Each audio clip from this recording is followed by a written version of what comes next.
qui concerne le kick-off du Corporate Secretary. Qu'est-ce qui vous a décidé à utiliser la facilitation? Pour le kick-off de 2019, j'avais un objectif important, c'était de pouvoir embarquer les équipes sur les projets de l'année.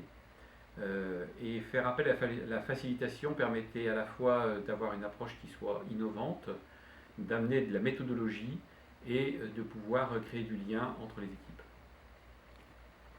Quels étaient vos objectifs dans le cadre de ce kick-off? Qu'est-ce que vous vouliez en retirer de ce Alors, par rapport au kick-off 2019, ce qui était important, c'était de créer une plateforme commune, de faire en sorte que les silos entre les différents départements soient cassés, de pouvoir rapprocher l'ensemble des équipes autour d'un projet commun et de pouvoir donc co-construire et avoir un moment de partage tous ensemble, un moment de réflexion pour pouvoir avancer et mûrir collectivement. Et qu'est-ce que ça vous a apporté au final, une fois le kick-off réalisé en facilitation?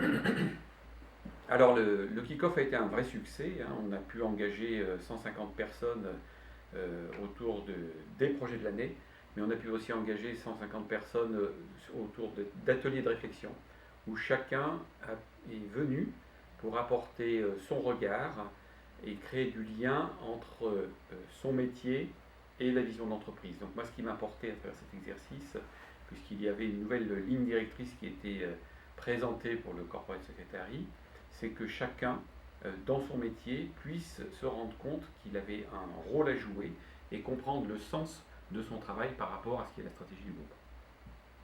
Super. Quand peut-on utiliser la facilitation selon vous?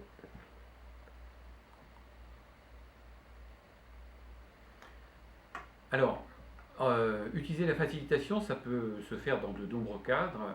Je pense que il y a au moins 4 cas qui le justifient pleinement. Quand on a besoin d'embarquer des équipes, donc ça c'est quelque chose qui est important. Quand on est en face d'une situation qui est complètement nouvelle et on est un petit peu démuni, on se dit je veux adresser ce sujet mais je ne veux pas le faire comme d'habitude, donc créer une nouvelle approche. Un élément qui est important également, c'est lorsqu'il y a de la transversalité.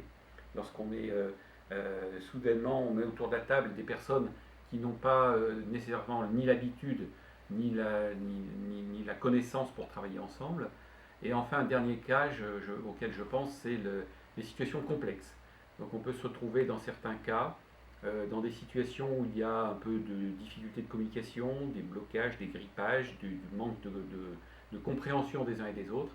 Et dans ce cadre-là, la facilitation peut être le moyen de faire intervenir une personne indépendante, tierce aux parties prenantes, pour faciliter la construction en commun, la résolution des problèmes, la construction en commun et la définition de plans d'action sans partie